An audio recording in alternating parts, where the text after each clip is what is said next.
Hello అండి. అందరికీ నమస్తే. ఎలా ఉన్నారు? బాగున్నారా?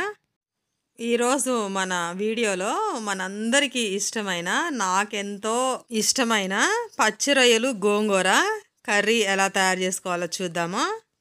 గోంగూరలో ఐరన్ ఉంటుందని మనందరికీ తెలుసు. 2, 3 రోజులకైనా ఒకసారి తినాలి.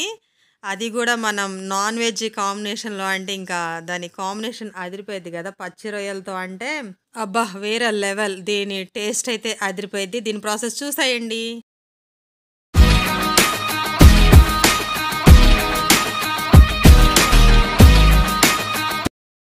కిలో పచ్చి రొయ్యలకి ఒక పెద్ద కట్ట గోంగూర తీసుకున్నాను.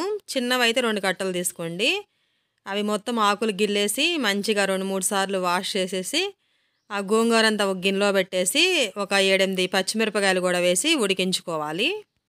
చూడండి, గోంగూర ఈ విధంగా ఉడికించుకోవాలి. త్వరగానే మగ్గిపోయింది. దీన్ని కొంచెం చల్లారిన తర్వాత మ్యాష్ చేసుకుందాము. వేడి మీదైనా చేయొచ్చు.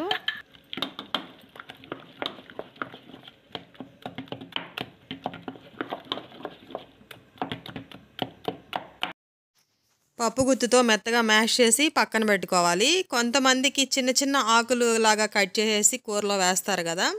అలా కావాలంటే చిన్న చిన్న ఆకుల్లాగా కట్ చేసేసి కర్రీ ఉడికేటప్పుడు ఫైనల్‌లో యాడ్ చేసుకోవచ్చు.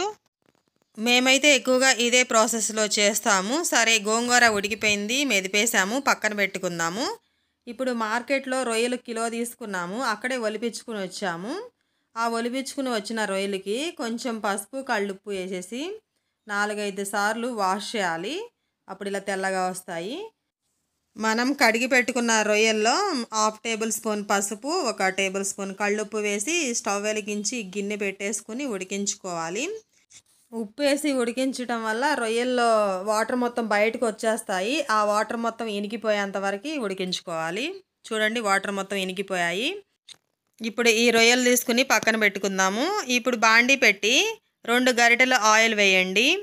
ఆయిల్ కాస్త ఎక్కువగానే వేయాలి. గోంగూర చాలా ఎక్కువగానే ఆయిల్ పీల్చేస్తుంది. ఆయిల్ వేడయ్యాక సన్నగా కట్ చేసిన ఒక ఆనియన్ తరుగు వేసి ఫ్రై చేయాలి. ఆనియన్ తరుగు కాస్త ఫ్రై అయ్యాక ఒక రెమ్మ కరివేపాకు, 4 పచ్చిమిర్చి చీలికలు, 2 మీడియం సైజు టమాటాలు కూడా సన్నగా కట్ చేసి అవి కూడా వేసి ఫ్రై చేయాలి.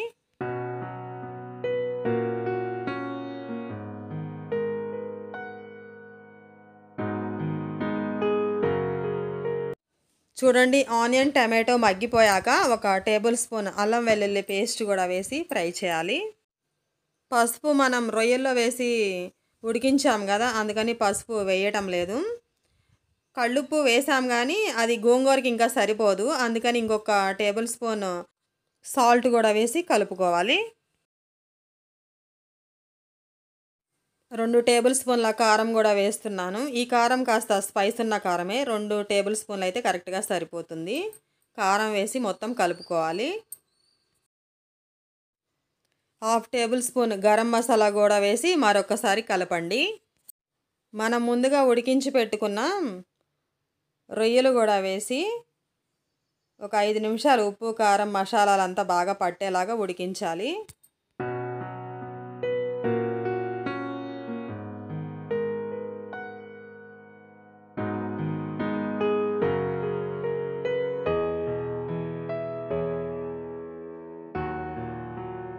రొయ్యలకి ఉప్పు, కారం బాగా పట్టాక మనం ఉడికించిన రొయ్యల గిన్నె ఉంది కదా, దాంట్లో ఒక 1/2 గ్లాస్ వాటర్ వేసి ఆ వాటర్ కూడా రొయ్యల్లో వేసేసి ఇంకొక 5 నిమిషాలు వాటర్ మొత్తం దగ్గర పడేంత వరకు ఉడికించుకోవాలి.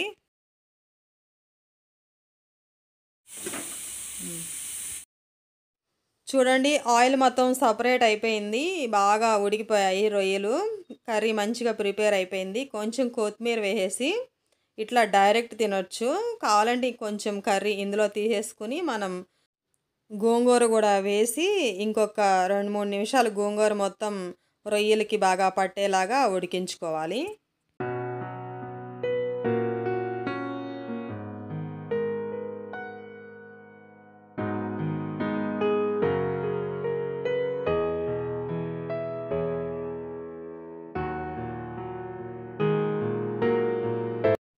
గోంగూర మొత్తం రొయ్యలకి బాగా కలిసేలాగా గ్రేవీకి మొత్తం పట్టేలాగా కలుపుకొని కొంచెం టేస్ట్ చేయండి.